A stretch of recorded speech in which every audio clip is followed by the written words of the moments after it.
Bienvenidos al podcast Toda la vida contigo, del Hospital Aranda de la Parra. En este primer episodio abordaremos un tema muy importante: cáncer de mama. Para ello le damos la bienvenida a la doctora Bertalicia Moreno Pérez. Ella es cirujana oncóloga y trataremos sobre la prevención, diagnóstico y el apoyo emocional. Comencemos. Hola, ¿qué tal? Muchas gracias por invitarme.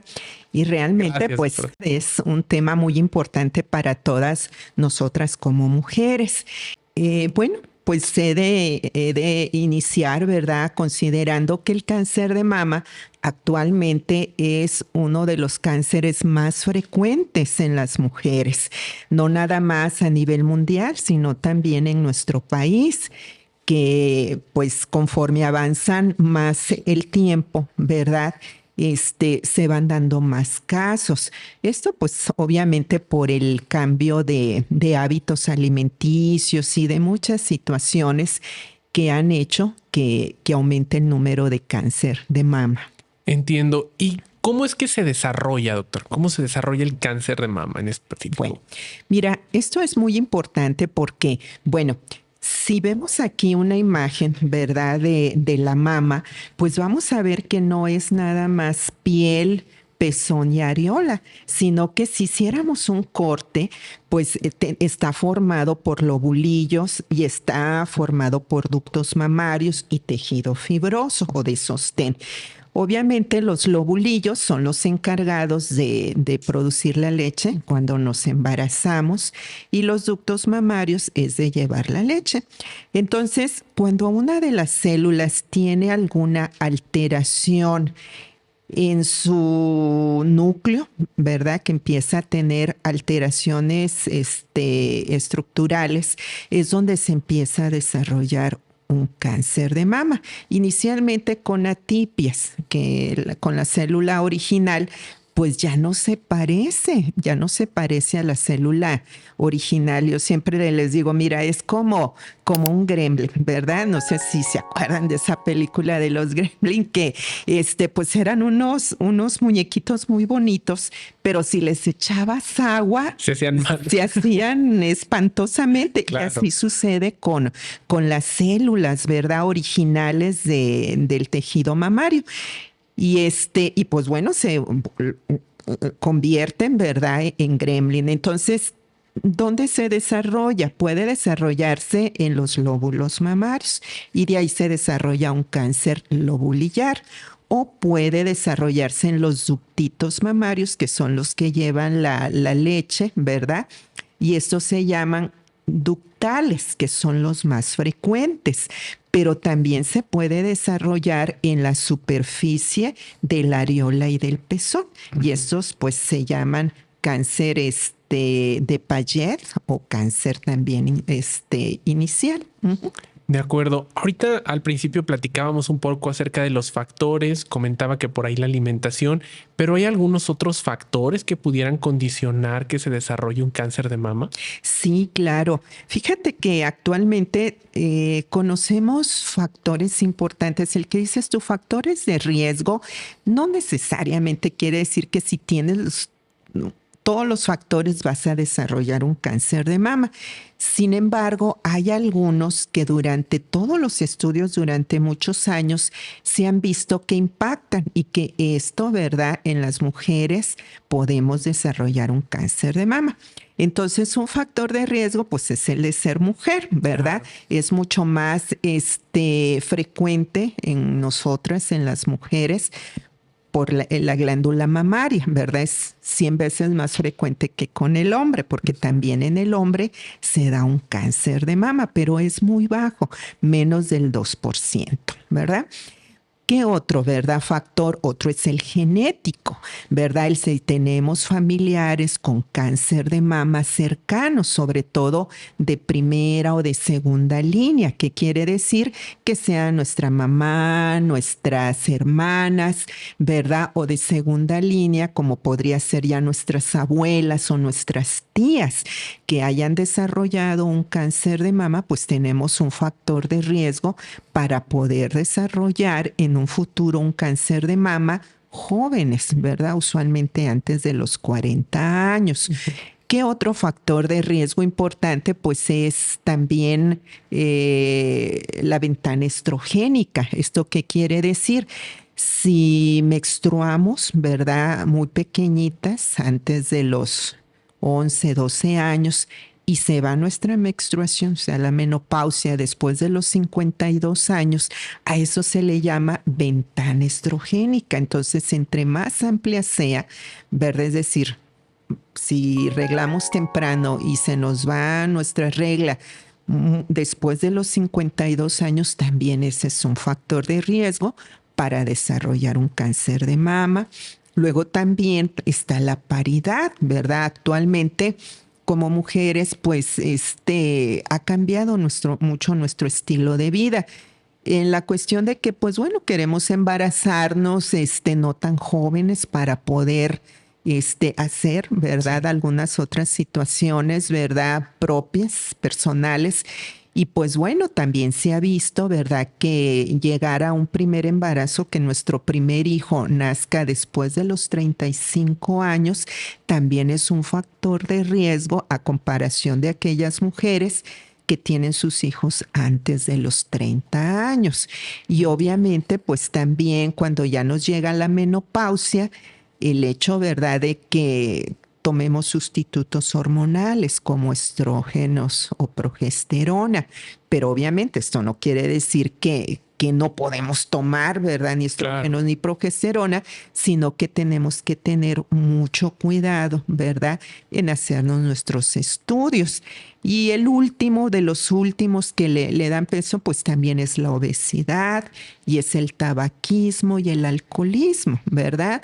El hecho de tomar más de 4 bebidas alcohólicas diarias, pues también tiene un leve incremento en poder desarrollar un cáncer de mama.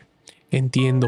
Y doctora, cuando estos factores se juntan y se desarrolla un cáncer, ¿cuáles son los primeros síntomas o cuáles son esos primeros cambios que se presentan? Bueno, mira, desafortunadamente, como en todo, ¿verdad? El cáncer de mama, pues es el asesino silencioso. ¿Por qué? Porque no nos da realmente una sintomatología. El primer síntoma es cuando encontramos ya un bulto en la mama, ¿verdad? Que decimos, caray, pues me toqué una bolita, ya sea en la mama o ya sea en la axila. Entonces, obviamente, pues es cuando vamos con el médico, pero también, ¿verdad?, cuando empezamos a ver que hay alteraciones en la areola o en el pezón, que decimos, caray, como que se retrajo. ¿Qué otros síntomas hay cuando empezamos a drenar por el pezón líquido?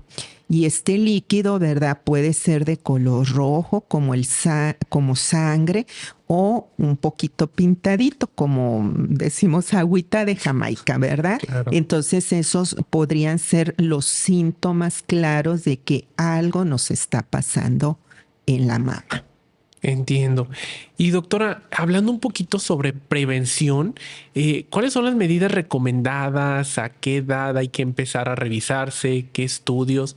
¿Qué hay respecto a esto? Bueno, fíjate que eso es bien interesante porque, bueno, nosotras como mujeres debemos de tener ese hábito de revisarnos y a la vez, ¿verdad?, a nuestras hijas o obviamente, ¿verdad?, a las mujeres que estén a nuestro alrededor, tener esa cultura de revisarnos.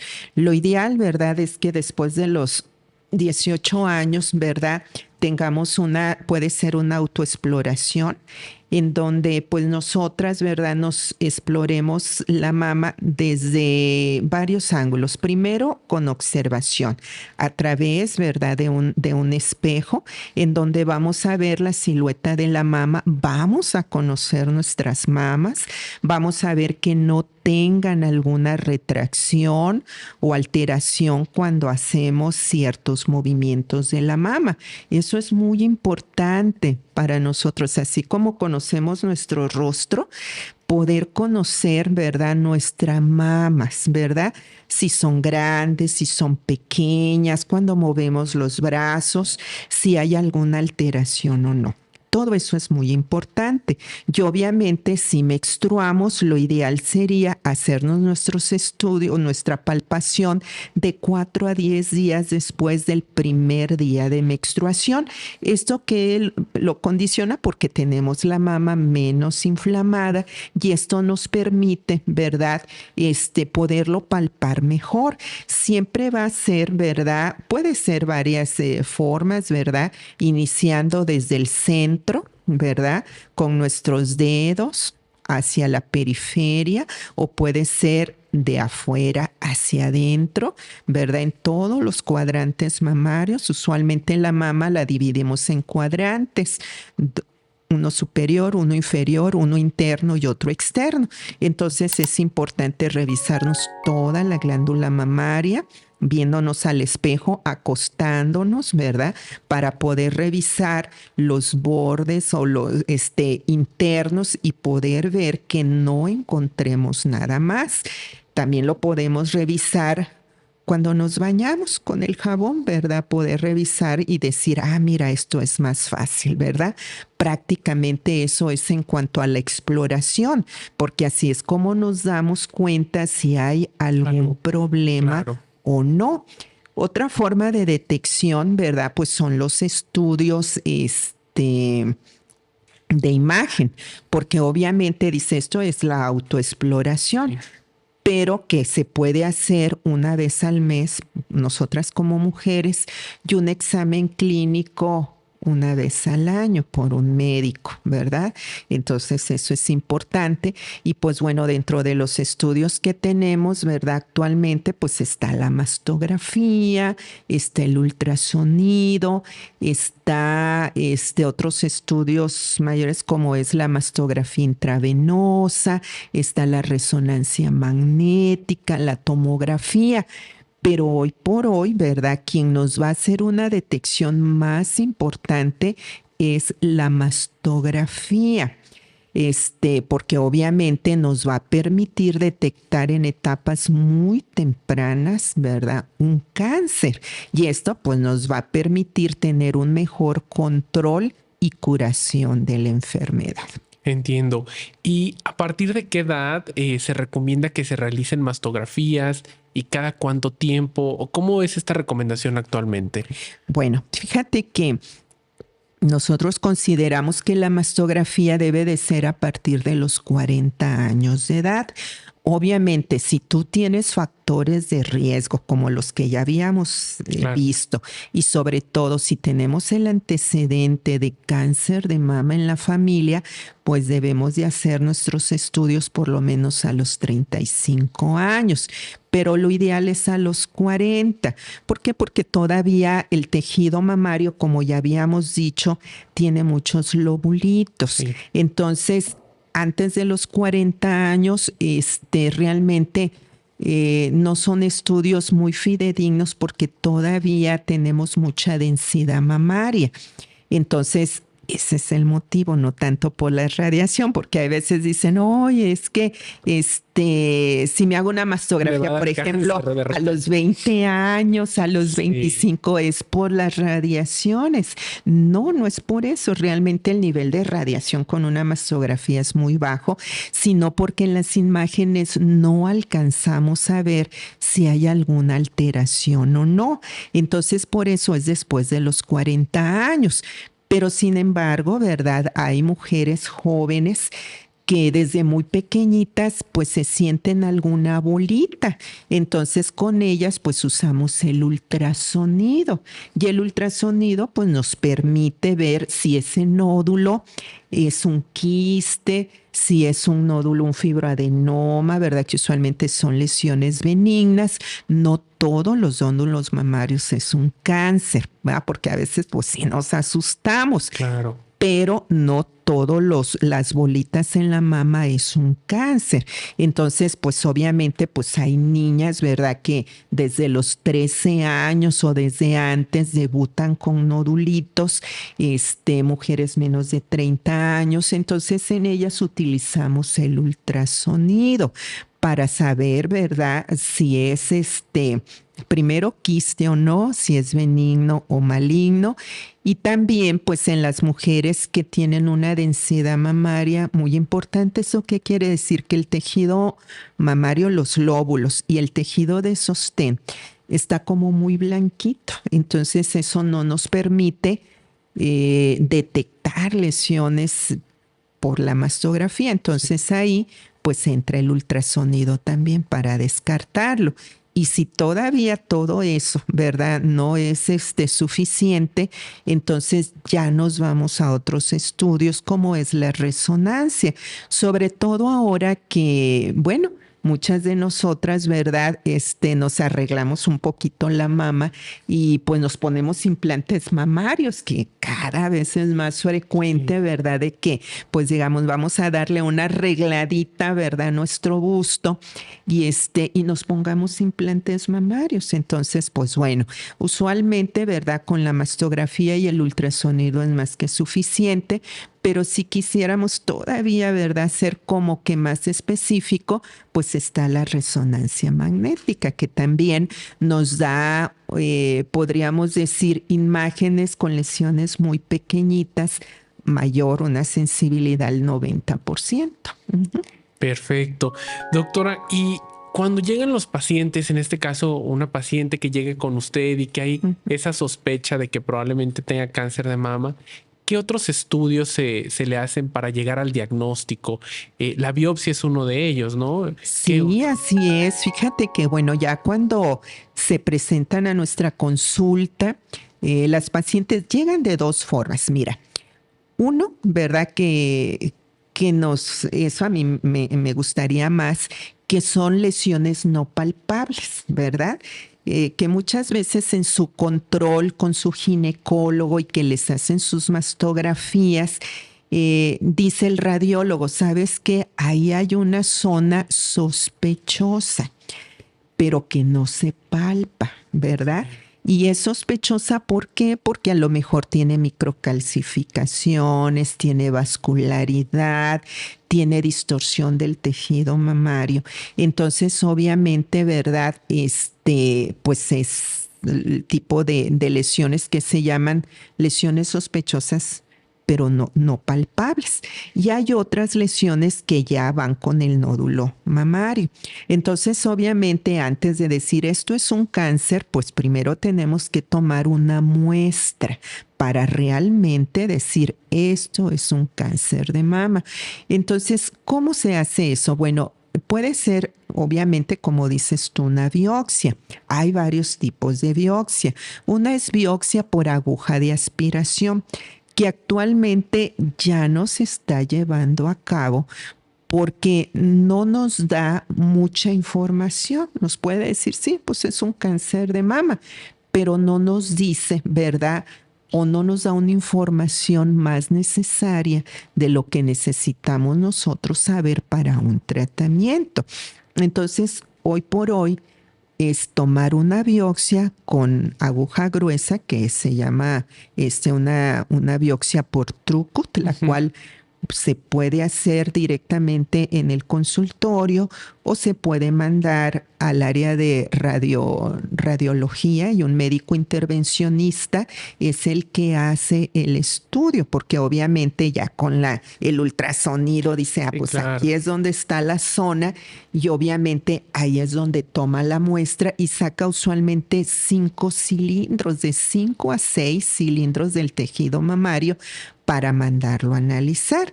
Y a lo mejor tú me dices, y cuando pues no se palpa nada, ¿qué se hace? Bueno, mira, ahí también interactuamos mucho rayos X y nosotros, porque ellos nos ponen una guía y se llama una guía con marcaje mamario. Entonces, los radiólogos, ¿verdad? Intervencionistas localizan la lesión y ponen una guía metálica. Entonces ya nosotros la llevamos a quirófano y bajo sedación, porque pues también claro, se trata de que sea un tormento chino, ¿verdad? De que pues les moleste mucho. Se les pone anestesia y se busca el arpón, así se llama, y se retira toda la lesión para mandarle a analizar. Eso es usualmente lo que se hace, pero también se puede hacer una biopsia abierta para mandar un pedacito de tejido y mandarlo a analizar a patología. Y el patólogo es que nos dice, ¿verdad? Primero, que es un cáncer, ¿verdad? Y qué tipo de cáncer. ¿Se acuerdan que habíamos dicho que se puede originar en los ductos o en el óvulo? Claro. Entonces nos dice si es de origen ductal, si es de origen lobulillar. Y aparte nos da otra información sumamente importante, que son los receptores. ¿Eso qué quiere decir? Los tumores mamarios, ¿verdad? Se dividen en aquellos que son receptivos a los estrógenos y a la progesterona, y otros que no. Entonces, hoy en día todo el tejido mamario se le debe de hacer receptores de estrógeno, de progesterona y otro marcador que es el ER2-neu. Esto nos va a permitir para poder nosotros, aparte de decir, si es un cáncer de mama, es lobulillar o es ductal, poder decir, ¿verdad? Es un cáncer de mama, con receptores positivos, con receptores negativos, y que a nivel mundial es un lenguaje. Claro. Tú puedes ir a China, puedes ir a Italia, puedes ir donde tú quieras, y pues bueno, ya te van a decir, es un cáncer de mama, ¿verdad? Por ejemplo, basal, ¿verdad? Basaloide. Entonces, un triple negativo. Entonces dices tú, ¿y eso qué es? Bueno, el triple negativo es que no tiene ni receptores de estrógeno, ni de progesterona, ni el ER2-neu. Claro. O el luminal A, que quiere decir que tiene receptores de estrógeno y de progesterona, pero el ER2-neu es negativo. Todo esto va a servir porque obviamente de eso va a depender el tratamiento que se dé por medio de quimioterapia. Uh-huh. Doctora, y así como ha avanzado la tecnología para llegar al diagnóstico, lo mismo en el tratamiento, ¿verdad?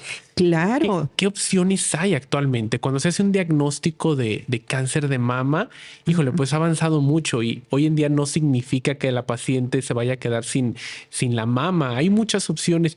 ¿Qué nos puede platicar al respecto? Bueno, fíjate que eso es muy interesante porque, bueno, ya una vez que tenemos nosotros el diagnóstico de cáncer de mama, pues debemos también de hacer un estudio de extensión. Es decir, debemos de saber si el cáncer está nada más localizado en mama o se fue a otros lugares, ¿verdad?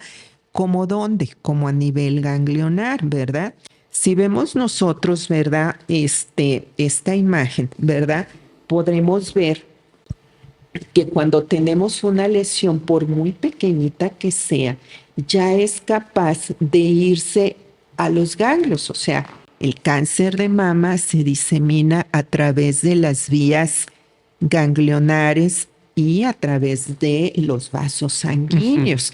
Entonces, tiene predilección primero por los ganglios, o sea, de aquí del tejido mamario, de aquí, se va a los ganglios. ¿A cuáles? A los ganglios de la axila y luego a los ganglios supraclaviculares. Pero cuando ya va esto, ¿verdad? También le encanta irse a ciertos lugares, como a dónde, como al pulmón, como al hígado, como a los huesos. Entonces, por eso es maligno, porque se va a otros lugares. Entonces, obviamente, ya que tenemos el diagnóstico, nosotros como oncólogos hacemos estudios de extensión para decir está localizado o no. Si está localizado, ¿verdad? Decimos, sí, nosotros siempre, para poder un tratamiento y saber qué es lo que tenemos que hacer, siempre agrupamos a nuestros pacientes en base al tamaño tumoral. Entonces, a lo mejor tú dices, oye, pero el cáncer de mama, ¿cuántas etapas tiene? Porque yo he escuchado que dicen, no, pues que estoy en la etapa 3, no, pues que estoy en la etapa 4. A nivel mundial, así se ve son 4 etapas. La etapa 1 es cuando está localizado, como en este caso, ¿verdad? Nada más al tejido mamario y a nivel de los ganglios. Entonces, cuando son lesiones menores de 5 centímetros, están localizados, podemos hacer cirugía conservadora de mama. ¿Eso qué quiere decir? Que nada más se retira la lesión, se hace algo que se llama ganglio centinela, se pone un radiofármaco sobre el tejido afectado, el cual se va a ir a la axila. Entonces, obviamente, con instrumentos que se llama una gamma sonda, nos ayuda a nosotros como cirujanos a ver cuál es el primer relevo ganglionar. Entonces lo retiramos y lo mandamos a analizar a patología en ese momento. Si el ganglio es negativo, pues ya no hacemos disección ganglionar y nada más, ¿verdad? Se hace la resección del tumor con márgenes adecuados, ¿verdad? Si me dices, oye, ¿cuál es el margen adecuado? Bueno, depende a veces de los estudios. Cada vez ha ido reduciendo, porque antes, ¿verdad? Era 2 centímetros, después fue 1 centímetro y ahora pues con 2 o 3 milímetros alrededor es lo adecuado. Esto, ¿verdad? Porque tenemos mejores equipos de radioterapia y obviamente pues mejores medicamentos de quimio que nos permiten poder conservar la glándula mamaria. Perfecto.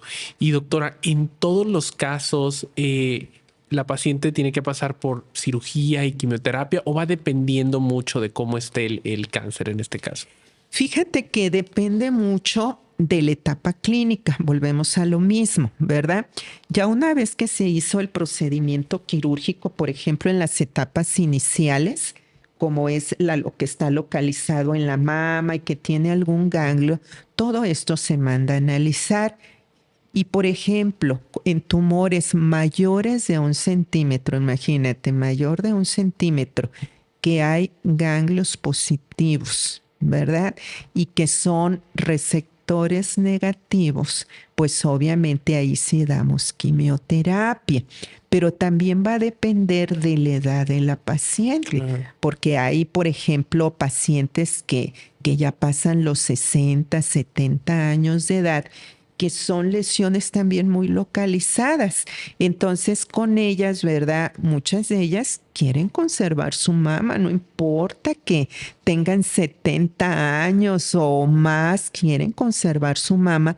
Y obviamente, ¿verdad? Si sus receptores son positivos en un gran porcentaje y no hay ganglios positivos, ¿verdad? O solamente un ganglio, con ella no es necesario la quimioterapia. Tenemos medicamentos, ¿verdad?, propios que sirven, como es el tamoxifeno, como son los inhibidores de aromatasa, que es el letrozol, el anastrozol, que por eso necesitamos los receptores, que no necesitan quimioterapia. ¡Qué maravilla! Claro, sí. ¡Qué maravilla! Porque obviamente esos han sido los avances. Sin embargo, cuando son tumores mayores de 5 centímetros, que tienen más de 2 o 3 ganglios positivos, que los receptores a lo mejor son negativos, pues ellas forzosamente tienen que ir a un tratamiento de quimio y de radio. Pero no olvidemos, ¿verdad?, que en nuestro país, desgraciadamente, las pacientes nos llegan en etapas ya avanzadas. ¿Qué quiere decir?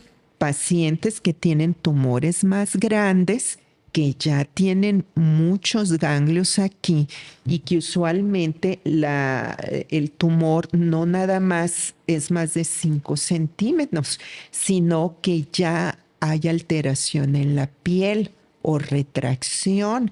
Entonces, esas pacientes de un inicio, lo mejor no es el procedimiento quirúrgico, es iniciar con quimioterapia. Obviamente se tiene que hacer la Claro. biopsia, se tiene que dar un tratamiento completo de quimioterapia y se tiene que ir valorando. Si hay una respuesta adecuada una vez terminada la quimioterapia, se somete a un procedimiento quirúrgico, la cual puede ser una mastectomía completa o si tuvo una muy buena respuesta, se puede hacer cirugía conservadora de la mama, después de lo cual pues deben de pasar a radioterapia. Usualmente la indicación para dar radiaciones es cuando se hace una cirugía conservadora o cuando se tienen tumores mayores de 5 centímetros y más de 2 o 3 ganglios positivos, ¿verdad? Esa es la indicación de dar radioterapia. Ujú. Entiendo entonces en esta parte la importancia del diagnóstico temprano, porque entre lo detecte más temprano, tumores más pequeños, pues les va mejor y es menos todo el proceso que tienen que pasar, ¿verdad? Claro, definitivamente. Y esa pues es la condición de hacernos nuestra revisión, de hacernos nuestras mastografías, porque realmente, ¿verdad? Hay pacientes que dicen, oye, pero es que yo me hice mis mastografías y aún así me dio un cáncer de mama. Entonces yo les digo, mira, la mastografía no es para que no te dé un cáncer, sino para detectar muy tempranamente las lesiones.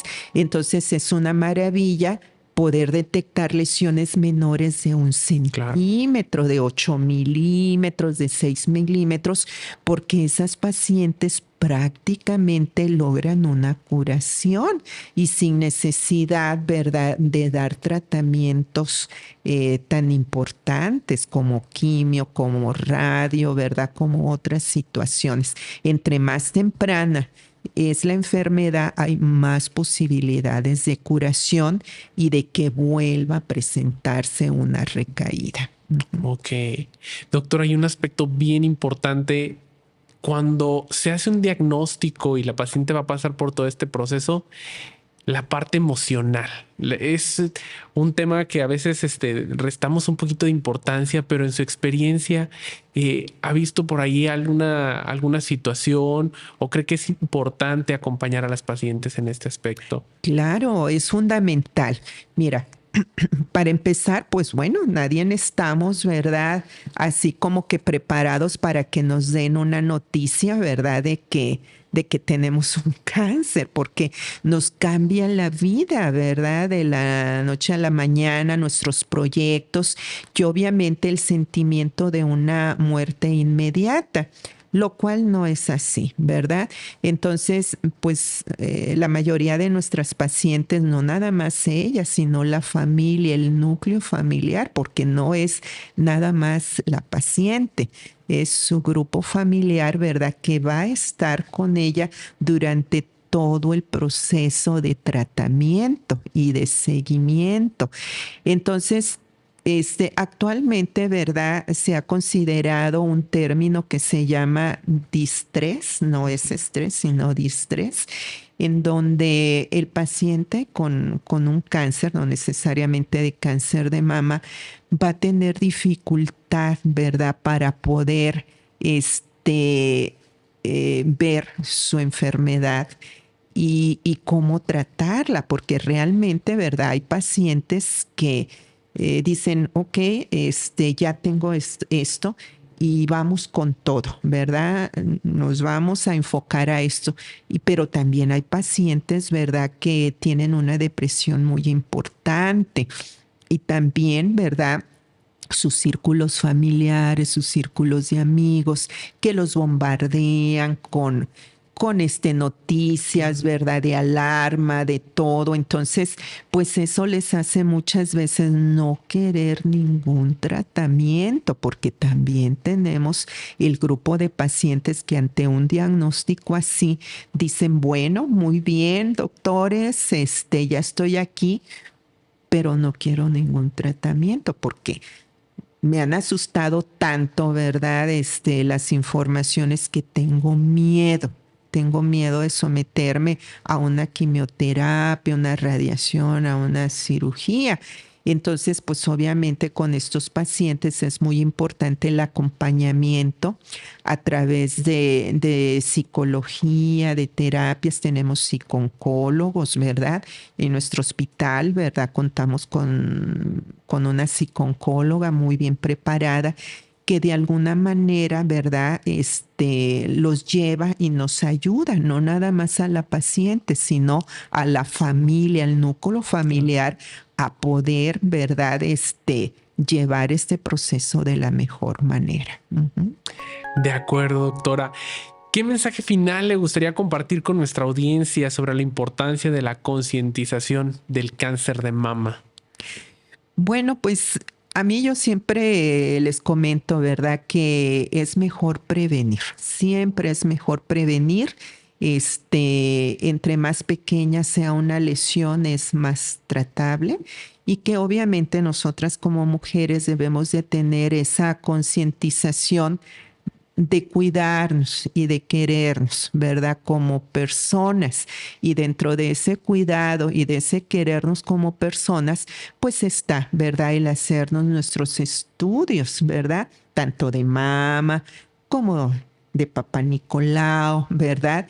Y que es una forma de tratarnos bien nosotras mismas, de decir, bueno, no tengo nada ahorita, no me siento nada, pero que es importante, si ya tengo 40 años, pues hacerme una mastografía, un ultrasonido, que me revisen, que ojalá no haya nada, ¿verdad? Pero es una forma de querernos a nosotras mismas, ¿verdad? Y de ponernos atención y de saber que un diagnóstico temprano pues nos puede ayudar. Básicamente yo creo que yo me iría con esa reflexión de querernos y de cuidarnos haciendo nuestros estudios a tiempo. Uh-huh. Doctora Bertalicia Moreno, muchísimas gracias por compartirnos esta valiosa información. Recuérdenos, usted está aquí con nosotros en Hospital Aranda de la Parra. ¿Nos pudiera compartir dónde la podemos encontrar? Sí, claro que sí. Yo me ubico en el centro oncológico, que realmente, pues bueno, es una área en donde tenemos todas las disciplinas de oncología y los tratamientos. Está a un lado de pediatría, ¿verdad? El área de pediatría. Yo me encuentro en el segundo piso y obviamente, ¿verdad? Ahí está mi consultorio. Los teléfonos, ¿verdad? En donde me pueden localizar es el 477-713-3547. Pero bueno, aparte de eso, ver que pues en nuestro hospital tenemos todo, ¿verdad? Para la detección oportuna del cáncer de mama. Y obviamente, pues también contamos con un servicio de radiología que siempre estamos vinculados precisamente, ¿verdad? Para los estudios de mastografía, ultrasonido, las biopsias y también la colocación de arpones. Entonces, prácticamente tenemos todo, al igual que el área de patología, que interactuamos con ellos y obviamente pues el servicio de quimioterapia, de radioterapia y de psicooncología. Entonces, ahí estamos a sus órdenes. Perfecto. Todo para brindar pues un tratamiento integral, justamente como lo platicábamos. Así es. Recuerden entonces, la información y el apoyo son claves para la prevención de esta y otras enfermedades. No olviden hacer sus revisiones regulares y estar al pendiente de su salud. Hasta la próxima. Muy bien, gracias. Hospital